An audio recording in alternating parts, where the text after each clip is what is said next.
Welcome to this journey through one of the most disturbing cases recorded in the history of United States. Before we begin, I invite you to leave in the comments from where you're watching and the exact time at which you're listening to this narration. We're interested in knowing to which places and at what moments of the day or night these documented accounts reach. The summer of 1844 was marked by an unspeakable dread that descended upon one of Charleston's most prominent households. The events I am about to relate have been pieced together from courthouse records, church registries, personal correspondence, newspaper clippings, and oral testimonies that survived long enough to be recorded by university researchers in the 1960s. What makes this account particularly disturbing is not the brutality or the bloodshed, though there was certainly enough of that, but rather the methodical patience with which vengeance was exacted.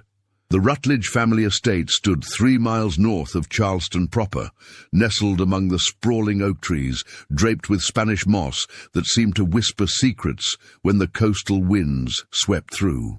The main house, with its imposing columns and symmetrical wings, overlooked the Cooper River, where merchant ships would pass on their way to the bustling harbor.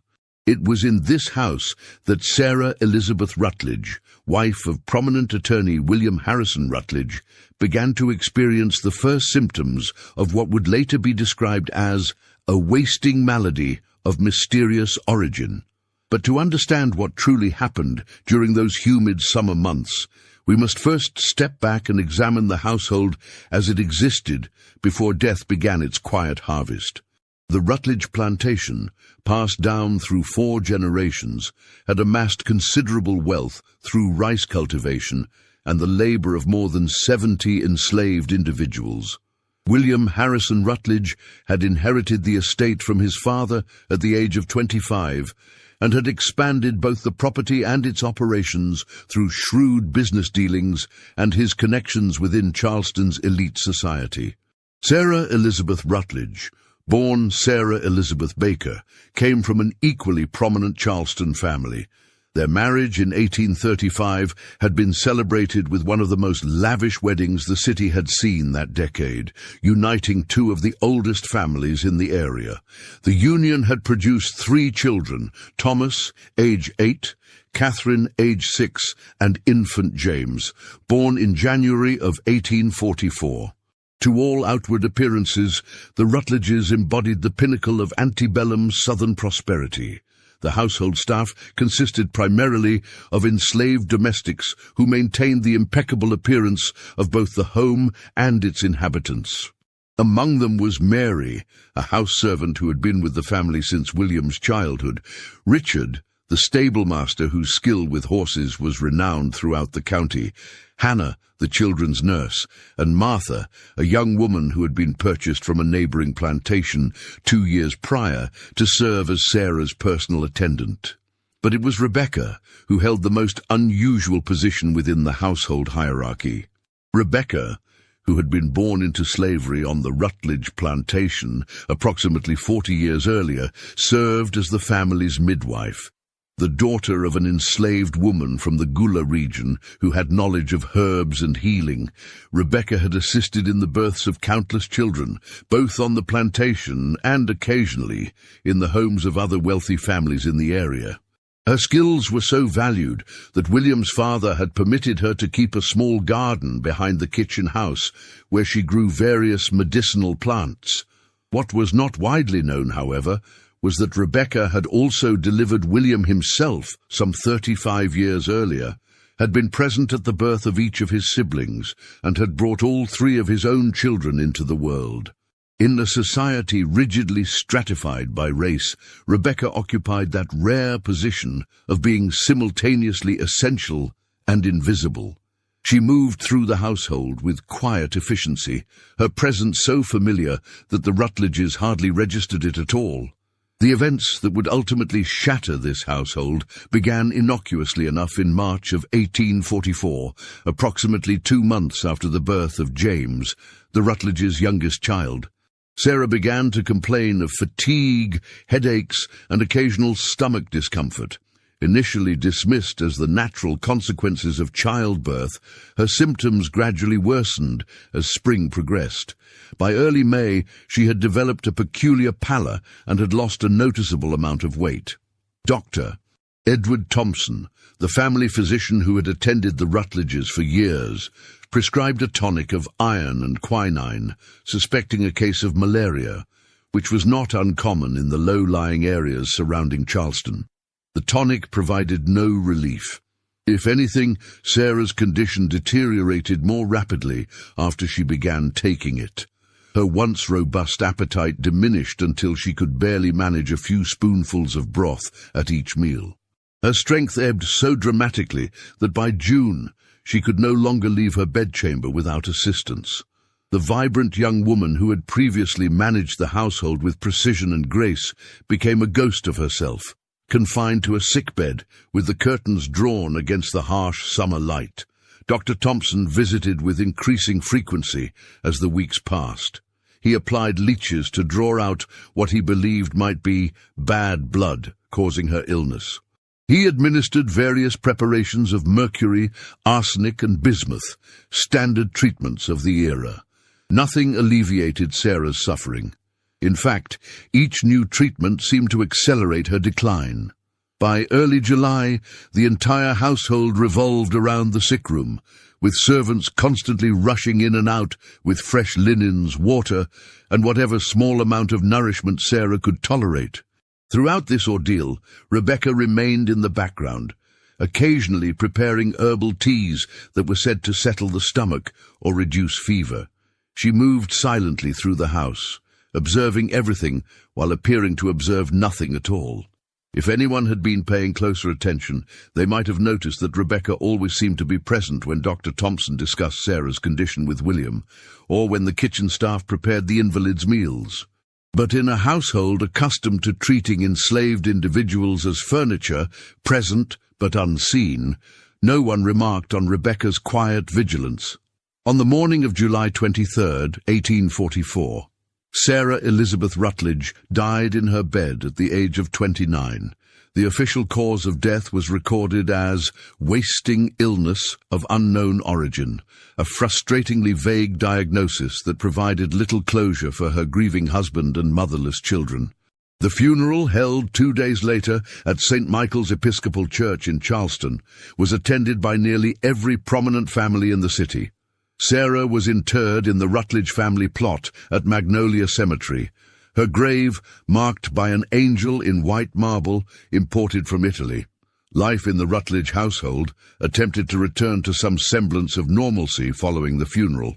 William threw himself into his legal practice with renewed vigor, often not returning home until well after the children had been put to bed. Thomas and Catherine were primarily cared for by Hannah, their nurse, while baby James became the responsibility of Martha, who had previously served as Sarah's personal attendant. The house settled into the peculiar quiet that follows in the wake of tragedy, a silence that seems to have weight and substance. It was approximately 3 weeks after Sarah's funeral that William himself began to exhibit symptoms similar to those that had afflicted his wife. The headaches came first, followed by bouts of nausea and gradually increasing weakness.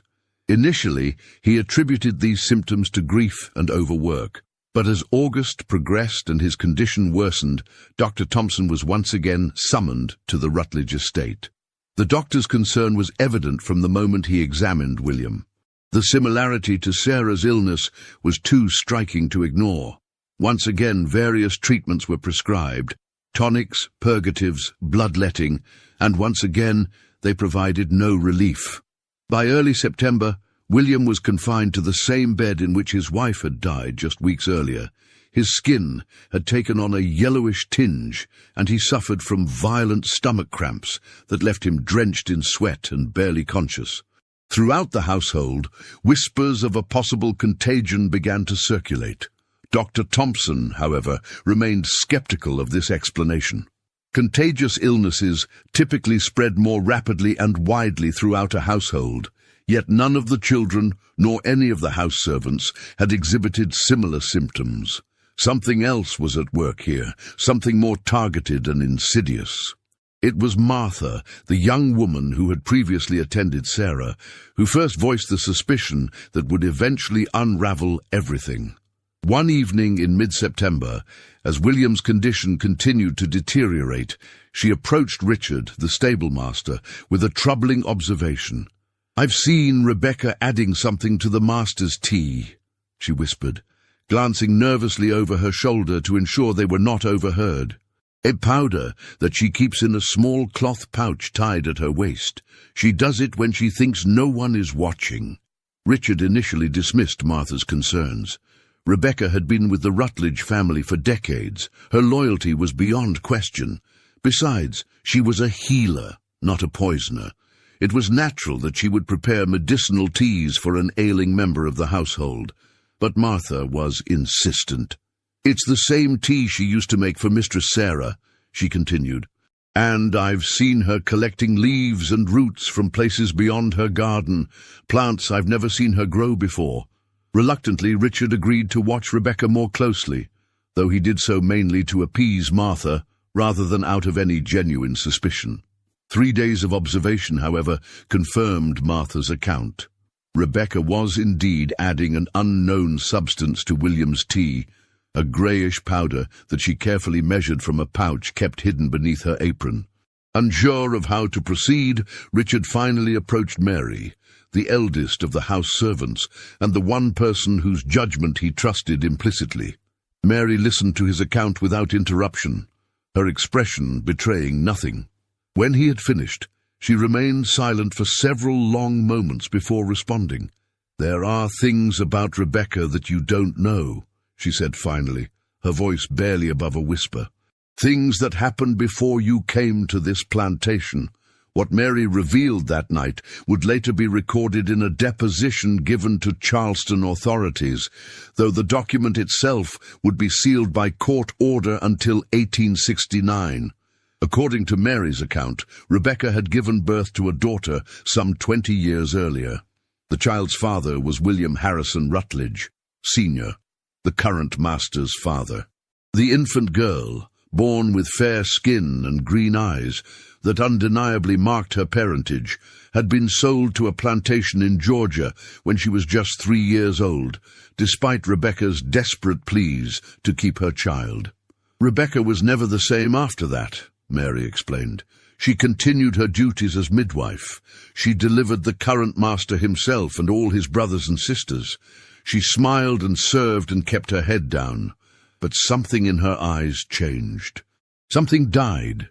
The reason for Rebecca's apparent targeting of Sarah, however, remained unclear until Mary revealed the final piece of the puzzle. Shortly after William and Sarah's marriage in 1835, a letter had arrived from Georgia addressed to William Harrison Rutledge, Sr. The letter, which Mary had glimpsed while dusting the elder Rutledge's study, contained news that Rebecca's daughter had died under circumstances described as suspicious. The girl, by then a young woman of 16, had been working as a house servant in the home of a wealthy family related to the Bakers, Sarah's family. "I believe Rebecca has been waiting all these years," Mary concluded, "waiting until the perfect moment to exact her revenge on both families, the Rutledges, who took her child, and the Bakers, who she blamed for her daughter's death. And what more perfect revenge than to destroy their bloodlines just as they had destroyed hers?" Richard and Mary's suspicions were confirmed the following day when they secretly observed Rebecca adding the mysterious powder not only to William's tea, but also to the milk prepared for baby James. Alarmed, they intercepted the contaminated beverages and replaced them with unaltered versions. That night, they searched Rebecca's quarters while she was assisting Dr. Thompson with William's treatment. Hidden beneath the floorboards of Rebecca's small cabin, they discovered a collection of small cloth pouches containing various powders and dried plant materials. They also found a journal written in a mixture of English and Gullah, detailing the progressive symptoms of arsenic poisoning and recording with clinical precision the declining health of both Sarah and William. Most damning of all, they discovered a lock of light brown hair tied with blue ribbon, hair that could only have belonged to Rebecca's lost daughter. The evidence was taken directly to Dr. Thompson, who examined the powders and confirmed the presence of arsenic as well as several other toxic substances derived from plants not native to the Charleston area. Armed with this evidence, authorities were summoned to the Rutledge plantation on the morning of September 20th, 1844. Rebecca was arrested without resistance, her expression betraying neither surprise nor remorse. The trial that followed became one of the most sensational legal proceedings in Antebellum, Charleston. Held in October of 1844, it drew spectators from throughout the region. Rebecca, denied legal representation, as was typical for enslaved individuals accused of crimes against white citizens, stood silently as witnesses recounted the evidence against her. Dr. Thompson testified that William Rutledge was slowly recovering once the source of his poisoning had been removed. Martha and Richard described their observations of Rebecca's suspicious behavior. Mary revealed the painful history that had presumably motivated Rebecca's actions. When asked if she wished to speak in her own defense, Rebecca broke her silence for the first and only time during the proceedings. Her words, recorded by the court clerk and preserved in the trial transcript, were as follows: "I brought them into this world. It was fitting that I should usher them out. What was taken from me cannot be restored. What I have taken cannot be undone. There is a balance in all things." The jury deliberated for less than an hour before delivering a guilty verdict. On November 2nd, 1844, Rebecca was executed by hanging in the yard of the Charleston workhouse, the first and only time that a female slave convicted of poisoning was publicly executed in the city. According to newspaper accounts, she maintained her composure until the very end, meeting her death with the same quiet dignity that had characterized her life. In the aftermath of the trial, William Harrison Rutledge made a remarkable recovery. Though he was never restored to his former robust health, he lived another 11 years, dying of pneumonia in 1855 at the age of 46. His 3 children survived to adulthood. Thomas eventually inherited the plantation, but sold it in 1871 to move to Baltimore. Catherine married a northern businessman and relocated to Philadelphia after the Civil War. James, the infant who had narrowly escaped poisoning, became a physician, perhaps influenced by his family's tragic history. The Rutledge plantation itself was eventually divided and sold off in parcels, following the economic hardships of the Reconstruction era. The main house survived until 1894, when it was destroyed in a fire of unknown origin. Archaeological excavations conducted at the site in 1965 uncovered the foundations of the house, as well as several smaller structures, including what was believed to be Rebecca's cabin. Among the artifacts recovered was a small blue glass bottle containing traces of what later analysis identified as arsenic, combined with several plant toxins. What makes this case particularly haunting is not merely the calculated nature of Rebecca's revenge, but the systems of power and oppression that created the conditions for such a tragedy. Rebecca, separated from her child and denied any legal recourse for the injustices inflicted upon her, found her power in the only realm available to her, the knowledge of herbs and medicines passed down through generations of women. The Rutledge poisoning case faded from public memory as the Civil War and its aftermath transformed the social and economic landscape of the South. It resurfaced briefly in 1962, when historian Margaret Johnston discovered the sealed court records while researching a book on antebellum Charleston. Her notes, deposited in the University of South Carolina archives, were subsequently lost during a building renovation in 1968. The documents themselves were reportedly destroyed in a courthouse fire the following year. All that remains now are fragments, a few newspaper accounts, entries in church death registers, passing references in personal correspondence from the period, and the oral histories collected by Johnston before her notes were lost. From these fragments, we have attempted to reconstruct this dark chapter in Charleston's history, one that speaks to the complex and often terrible relationships between the enslaved and their enslavers, between those who held power and those who found ways to subvert it. Today, the land where the Rutledge plantation once stood has been reclaimed by forest and underbrush. No marker indicates the site of the main house or the small cabin where Rebecca mixed her deadly potions. The graves of Sarah Elizabeth and William Harrison Rutledge can still be found in Magnolia Cemetery, their headstones weathered but legible. Rebecca's final resting place, like those of most enslaved individuals, remains unmarked and unknown. But according to local law, on certain nights when the moon is new and the Spanish moss hangs especially still in the humid air, visitors to the area have reported the scent of herbs on the breeze: rosemary, thyme, and something sharper, more metallic. Some claim to have heard the soft rustling of leaves being ground to powder, the quiet murmuring of a woman's voice reciting formulas in a language no longer spoken. And in the oldest families of Charleston, there persists an unspoken fear of certain teas, certain preparations, certain combinations of herbs that might, in the wrong hands, become instruments of a justice too long denied. In the years following Rebecca's execution, several other cases of suspected poisoning by enslaved individuals were reported throughout the Carolinas, though none were prosecuted as vigorously or documented as thoroughly as the Rutledge case. Perhaps most telling is an amendment to South Carolina law passed in 1846, specifically prohibiting enslaved people from growing or possessing certain plants known to have medicinal or toxic properties.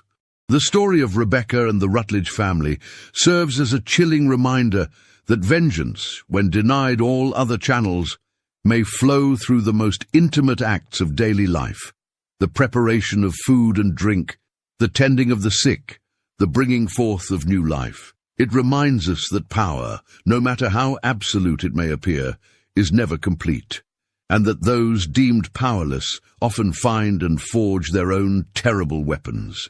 As for Martha, the woman whose observations led to Rebecca's arrest, records indicate that she was sold to a plantation in Alabama in 1845, her fate, after that point, unknown. Richard remained at the Rutledge plantation until emancipation, after which he established a small livery stable in Charleston. Mary lived to see freedom as well, dying in 1872 at the estimated age of 85. In her final years, she reportedly refused to speak of Rebecca or the events of 1844, turning away whenever the subject was raised. Perhaps the most haunting aspect of this story is the question it leaves us with. In a system built on fundamental injustice, where can true justice ever be found? Rebecca's actions, while horrifying, emerged from a lifetime of suffering that few of us today can fully comprehend. The legal execution that ended her life represented the enforcement of laws designed to protect the very system that had destroyed her family. There are no heroes in this story, only victims of varying degrees, caught in the grinding machinery of an institution that corrupted everything it touched. The poisoned bloodline of the Rutledges and Bakers did not end with William's recovery. According to correspondence found in the 1880s, descendants of both families continued to suffer from mysterious ailments, often exhibiting symptoms similar to those experienced by Sarah and William.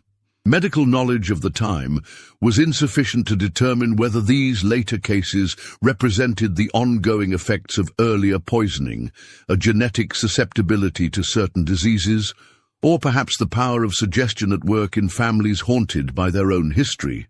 What we do know is that by 1900, both the Rutledge and Baker family lines had dwindled significantly, with many branches ending in childlessness or early death.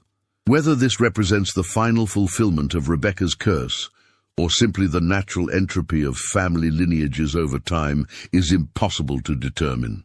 But in the whispered stories passed down through generations of Charleston's oldest families, the name Rebecca still carries a weight of dread, a cautionary tale of vengeance that reaches beyond death itself to claim its due. The land where the Rutledge plantation once stood remains strangely resistant to development. Multiple attempts throughout the 20th century to build on the property were abandoned after encountering unexplained difficulties, equipment failures, worker illnesses, financial setbacks. Local superstition holds that the ground itself has been tainted, poisoned not by arsenic or herbs, but by the weight of history and unresolved injustice. In 1969, during the last archaeological survey of the site before it was reclaimed by wilderness, researchers discovered something unexpected beneath the remains of Rebecca's cabin. A small bundle wrapped in faded blue cloth and containing the skeletal remains of an infant. Forensic analysis suggested the child had died at or shortly after birth. No record exists of Rebecca having a second child, and the age of the remains indicated burial sometime around 1824 or 1825, years before the events that would later unfold. Was this another loss that fueled Rebecca's decades-long quest for vengeance? Another child taken from her, this time by natural causes rather than human cruelty. The records are silent on this point, and the remains themselves were reinterred without ceremony at the insistence of local community leaders. And so the story of the enslaved midwife who poisoned her mistress's bloodline enters the realm of history and folklore, a dark thread in the complex tapestry of America's past. It reminds us that beneath the romantic vision of the antebellum South portrayed in books and films lies a reality far more complex and disturbing, a reality in which power and resistance, love and hate, life and death were intimately intertwined in ways that continue to haunt us to this day. If you find yourself in Charleston, walking the historic streets or visiting the old cemeteries where generations of the city's elite lie buried in ornate tombs, listen carefully to the stories told by tour guides and local historians. You may hear sanitized versions of Rebecca's story, often presented as a cautionary tale about the dangers faced by the plantation aristocracy. What you are less likely to hear is the fuller truth, that Rebecca's actions, however terrible, represented one woman's desperate attempt to balance scales that the society of her time had deliberately weighted against her. In the end, perhaps the most fitting memorial to Rebecca and her victims is not a monument or a marker, but the uneasy silence that still surrounds certain aspects of our shared past. A silence that, when broken, reveals stories we are still struggling to fully hear and understand. Like poison working its way through a bloodline, the effects of our history continue to manifest in ways both visible and invisible, challenging us to confront the complex legacy of those who came before us and the systems they created and resisted. As the sun sets over the marshes and rivers surrounding Charleston, as the ancient oak trees cast their lengthening shadows across landscapes, both changed and unchanged by time, the story of Rebecca and the Rutledges whispers to us still, a reminder that beneath the surface of even the most ordered society lie currents of rage and resistance, love and loss, that may emerge when we least expect them, altering forever the course of individual lives and collective histories. The final records concerning the Rutledge case were reportedly sealed in the state archives in Columbia, South Carolina in 1971, deemed too sensitive or potentially inflammatory for public access. Whether they still exist or have been lost to time like so many other documents from this period remains unknown. But in the absence of official histories, the story continues to be passed down through generations, changing subtly with each telling, yet retaining its essential truth. That in a world where justice is denied, vengeance may become a terrible substitute, exacting costs that echo across decades and centuries. And so we leave Rebecca and the Rutledges to their uneasy rest, their story neither fully told nor completely forgotten. A shadow narrative that runs beneath the more comfortable histories we prefer to recall, reminding us of debts unpaid and accounts still being balanced in the ledger books of time. In 2004, during renovations to an old building in downtown Charleston that had once housed the offices of the law firm where William Harrison Rutledge had worked, construction workers discovered a hidden compartment within a wall.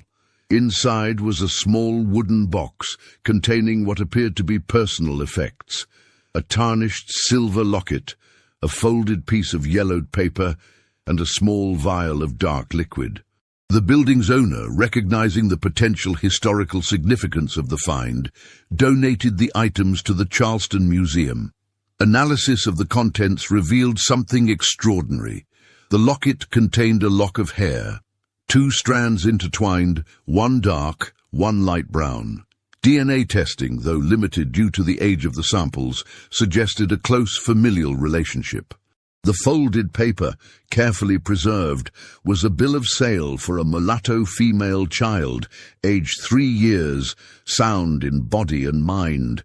The child's name was listed as Sarah. The buyer was a representative of the Baker family of Georgia, relatives of the woman who would later become Sarah Elizabeth Rutledge. The seller was identified as William Harrison Rutledge Sr. The vial, when analyzed by forensic chemists, was found to contain traces of what appeared to be a complex mixture of arsenic, belladonna, and several plant compounds known to cause symptoms similar to those experienced by Sarah Elizabeth and William Rutledge in 1844. Residue analysis suggested the mixture was at least 150 years old. These discoveries prompted a renewed interest in the Rutledge poisoning case among historians and archaeologists. In 2007, a team from the University of South Carolina obtained permission to conduct ground-penetrating radar studies of the former Rutledge plantation site. What they discovered beneath the overgrown vegetation were not only the foundations of the main house and outbuildings already documented in earlier excavations, but also evidence of a previously unknown structure located approximately 50 yards from Rebecca's cabin. Careful excavation revealed the remains of what appeared to be a small dwelling, more rudimentary than the other slave quarters on the property. Carbon dating of artifacts found at the site suggested it had been occupied sometime between 1820 and 1825, the period when, according to the fragmentary historical record, Rebecca would have been pregnant with and given birth to her daughter. Most significant among the findings was a small clay pot buried beneath the packed earth floor. Inside the pot were several items: a child's tooth wrapped in cloth, 3 glass beads of European manufacture, and a small wooden doll with features carved in a style consistent with West African traditions. Anthropologists familiar with Gullah Geechee cultural practices identified these items as consistent with protective charms often created for children. These discoveries provided a more nuanced understanding of Rebecca's life before the events that would lead to her execution. They suggested that she had indeed given birth to a child fathered by William Harrison Rutledge Sr., that she had attempted to protect this child through both practical and spiritual means, and that despite these efforts, the child had been sold to relatives of the Baker family at the age of 3. Further research in previously unexplored archives brought to light a series of letters exchanged between members of the Baker family in Georgia and their relatives in Charleston during the years 1840 to 1843. These letters, part of a private collection donated to the Georgia Historical Society, contained references to a troublesome mulatto servant girl who had been punished repeatedly for insubordination. One letter, dated November 1842, mentioned that the girl had been put in her place after attempting to run away, and that measures had been taken to ensure she would cause no further difficulty. The final letter in the series, dated January 1843, noted simply that the problem had been permanently resolved and that the writer was seeking a replacement house servant.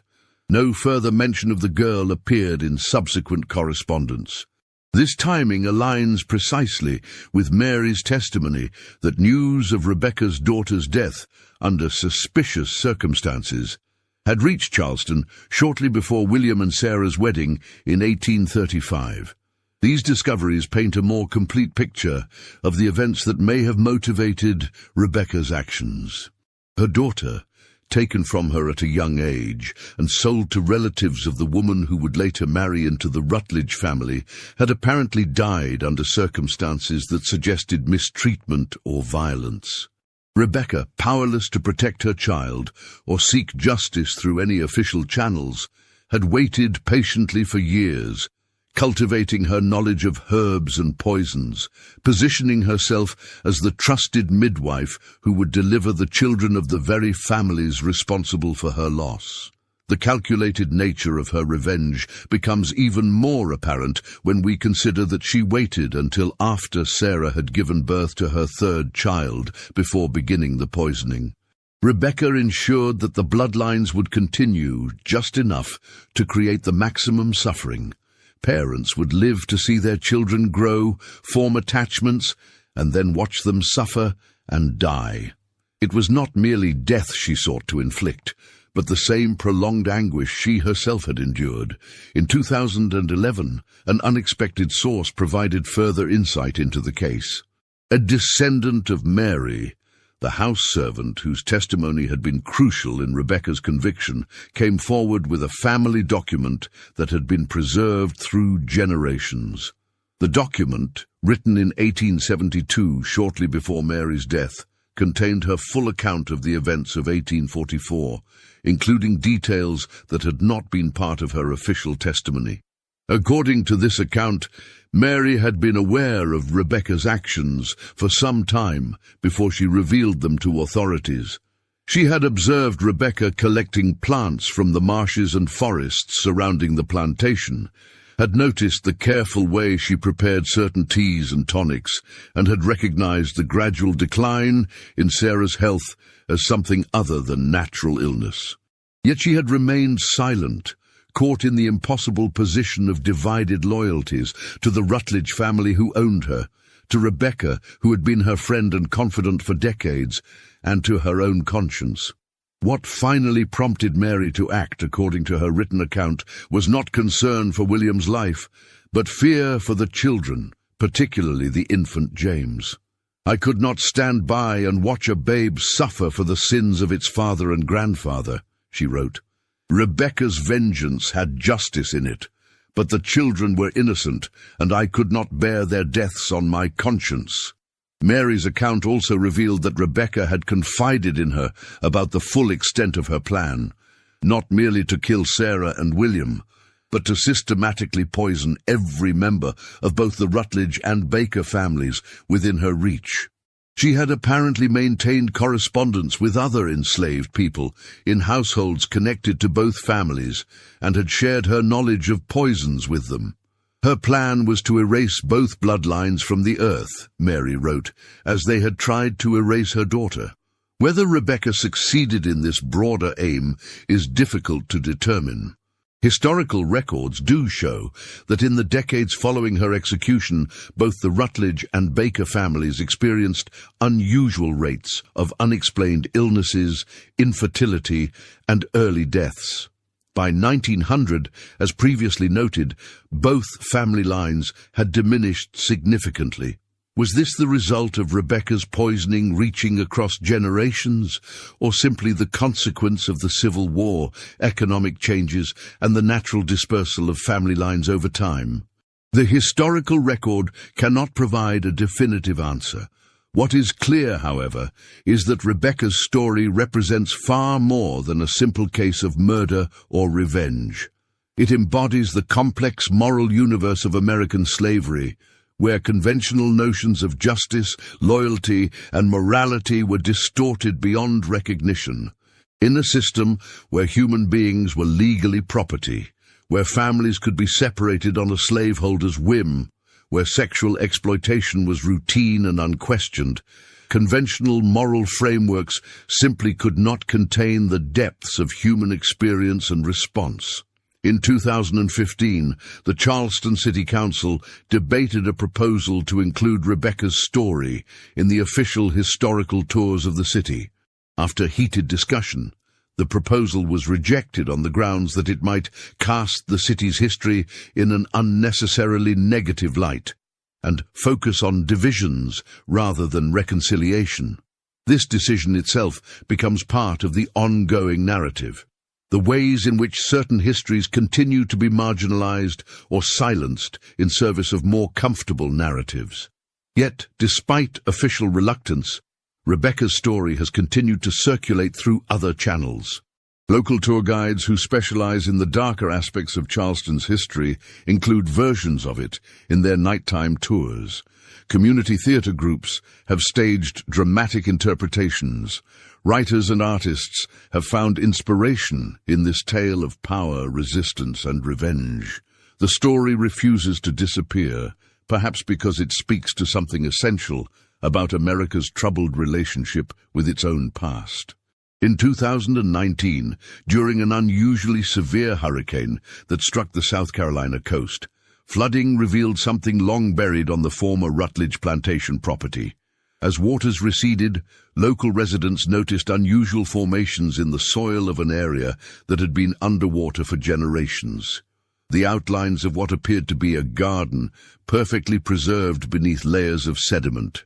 Botanical archaeologists from Clemson University excavated the site and identified the remnants of numerous medicinal and poisonous plants, many of which were not native to the region, but would have been known to someone with knowledge of African herbal traditions. The garden's location corresponded exactly with historical descriptions of Rebecca's medicinal garden, the one permitted by William's father decades earlier. Analysis of soil samples indicated the continuous cultivation of certain toxic plants for at least 20 years prior to 1844. Suggesting that Rebecca's plan had been in development far longer than anyone had suspected. Perhaps most chilling was the discovery of a small stone marker buried at the center of the garden. Carved into its surface was a simple symbol, a circle with a line drawn through it, identified by cultural anthropologists as a symbol associated with certain West African traditions related to justice and the balancing of debts. The stone was determined to have been placed there sometime around 1825, the year Rebecca's daughter was sold away from the plantation. These discoveries suggest that Rebecca's vengeance was not a sudden decision born of passion or desperation, but rather a carefully orchestrated plan developed and refined over decades. She had cultivated both her plants and her patience, waiting for the perfect moment to exact a revenge that would mirror the suffering she had endured, the slow, agonizing loss of family, the helplessness of watching loved ones suffer without the power to intervene. Medical researchers reviewing the case in light of modern understanding of toxicology have noted that the combination of substances Rebecca apparently used, arsenic, belladonna, and certain plant toxins, would have created symptoms that mimicked natural illnesses common in the region. The gradual administration of these poisons would have resulted in accumulation in the victims' bodies, leading to increasingly severe symptoms that would confound physicians of the era. The precision with which these poisons were administered suggests not just knowledge of their effects, but careful calculation of dosages, knowledge that Rebecca may have refined through observation and experimentation over many years. The question that haunts this narrative and that continues to resonate with contemporary audiences is not whether Rebecca's actions were right or wrong by conventional moral standards. Few would argue that the poisoning of others, including those who had not directly harmed her, could be justified. Rather, the question is what justice could possibly mean in a context where all conventional avenues for redress were systematically denied. In a legal system designed to protect the property rights of slaveholders above all else, in a society that refused to recognize the humanity of enslaved people, in a world where a mother could have her child taken from her and sold like livestock, what form could justice possibly take? Rebecca's terrible answer to that question continues to disturb us precisely because it forces us to confront the moral bankruptcy of the system that produced it. In 2022, a descendant of the Rutledge family, now living in Massachusetts, came forward with additional family documents that had been preserved through generations. Among these was a journal kept by Catherine Rutledge, the middle child who had been 6 years old at the time of her mother's death. The journal, begun when Catherine was a young woman and continued throughout her life, contained reflections on her childhood memories and the stories she had later been told about the events of 1844. Catherine's account adds yet another layer to this complex narrative. She recalled Rebecca as a constant, reassuring presence in her early childhood, the woman who had delivered her, who had tended her through childhood illnesses, who had taught her about the plants in the garden. She described feelings of confusion and betrayal upon learning that this same woman had poisoned her mother and attempted to kill her father and infant brother. Yet as Catherine matured and learned more about the full context of these events, her perspective evolved. Later entries in the journal reveal that she had discovered the truth about Rebecca's daughter and the role her own maternal relatives had played in the girl's death. She wrote of struggling to reconcile her grief for her mother with her growing understanding of Rebecca's loss and rage. In one particularly poignant entry, dated 1871, Catherine wrote, "I find myself in the impossible position of mourning both my mother and the woman who took her from me. For I cannot help but wonder, had our positions been reversed, what I might have done had my own child been torn from my arms and later destroyed by the very people who claimed the right to own her. There is no resolution to this terrible equation, no balancing of these scales."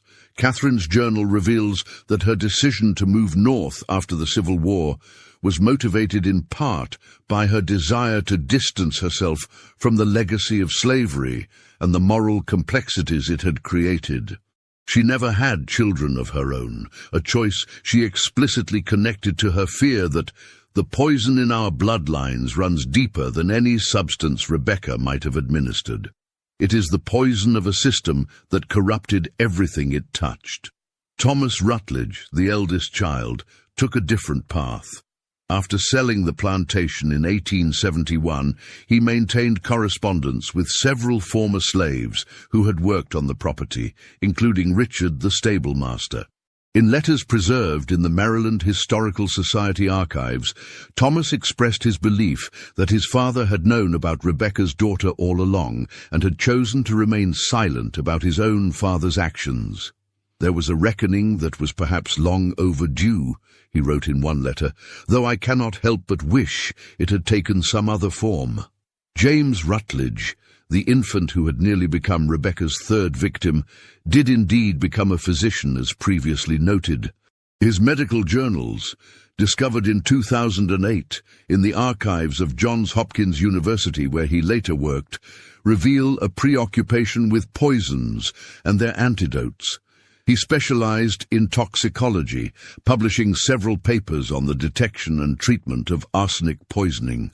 Whether this career choice represented an attempt to understand the events that had nearly claimed his life or simply a coincidence is impossible to determine. The story of Rebecca and the Rutledges has no neat conclusion, no moral that can be easily extracted and applied. It remains, like so much of American history, a narrative of complexity and contradiction, of individual choices made within systems that constrained and distorted those choices. It reminds us that the legacy of slavery cannot be reduced to simple narratives of good and evil, but must be understood as a moral catastrophe that corrupted everything within its reach. Those who perpetuated it, those who benefited from it, and those who resisted it. In the marshlands surrounding Charleston, where the ruins of plantations slowly sink into the earth and the ghosts of the past seem to hover just beyond the edge of vision, Rebecca's story continues to resonate. Local folklore maintains that on certain nights, particularly when the moon is dark and the air heavy with approaching rain, a woman can be seen moving silently among the trees, gathering plants and murmuring words in a language few now remember. Some claim to have smelled the distinctive odor of certain herbs boiling, even in areas where no human habitation exists for miles. These are just stories, of course, the ways in which communities process and transmit difficult histories, the means by which the past maintains its hold on the present. But they speak to the power of Rebecca's narrative and its continued relevance to contemporary concerns about justice, power, and the long shadow cast by America's founding sin. The most recent chapter in this ongoing story occurred in 2023, when archaeological work at the site of the former Charleston workhouse, the location of Rebecca's execution, uncovered a mass grave containing the remains of numerous individuals who had died while imprisoned there, or who had been executed on the grounds. Forensic analysis identified the partial remains of a woman approximately 50 to 60 years of age, with evidence of arthritis in the hands consistent with years of detailed work such as midwifery and herbalism.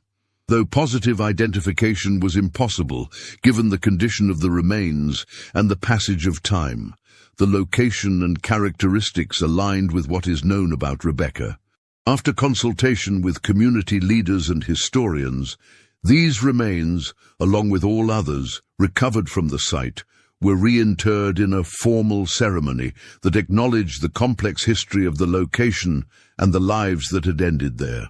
The memorial service, attended by descendants of both enslaved people and slaveholders from the region, represented a small step toward the kind of reckoning with history that Rebecca's story demands.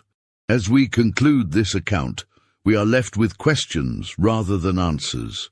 What does justice look like in the wake of historical atrocities? How do we balance the need to understand the full complexity of the past with the desire for narratives that allow for healing and reconciliation? What debts remain unpaid? What accounts remain unbalanced in the ledger books of history? Rebecca's voice comes down to us only in fragments, filtered through the accounts of those who condemned her and the systems designed to silence her. Yet the power of her story persists, forcing us to confront uncomfortable truths about American history and identity. In her final statement before the court, "I brought them into this world. It was fitting that I should usher them out. What was taken from me cannot be restored. What I have taken cannot be undone." There is a balance in all things. We hear not just the voice of one woman, driven to terrible acts by unbearable loss, but an indictment of a society that created the conditions for such tragedy. The poisoned bloodline that forms the center of this narrative extends beyond the biological descendants of the Rutledge and Baker families. It reaches into our present, into the persistent inequalities and unresolved traumas that continue to shape American society. Rebecca's story asks us to consider what poisons might still be working their way through our collective body, what antidotes might yet be discovered, and what true healing might require. As night falls over Charleston, as the ancient oak trees cast their shadows across landscapes, both changed and unchanged by time, Rebecca's presence lingers, not as a simple villain or victim, but as a complex human being caught in and responding to inhuman circumstances. Her story whispers to us still, demanding to be heard in its full complexity, refusing the comfort of easy judgment or convenient forgetting. In the end, perhaps the most fitting memorial to Rebecca and all those caught in the web of tragedy surrounding her is not a monument or a marker, but the ongoing work of confronting our shared past with courage and honesty. For only by acknowledging the full weight of history, its complexities, its contradictions, its unresolved debts, can we begin to imagine a future where the poisoned bloodlines of our national origins might finally be healed.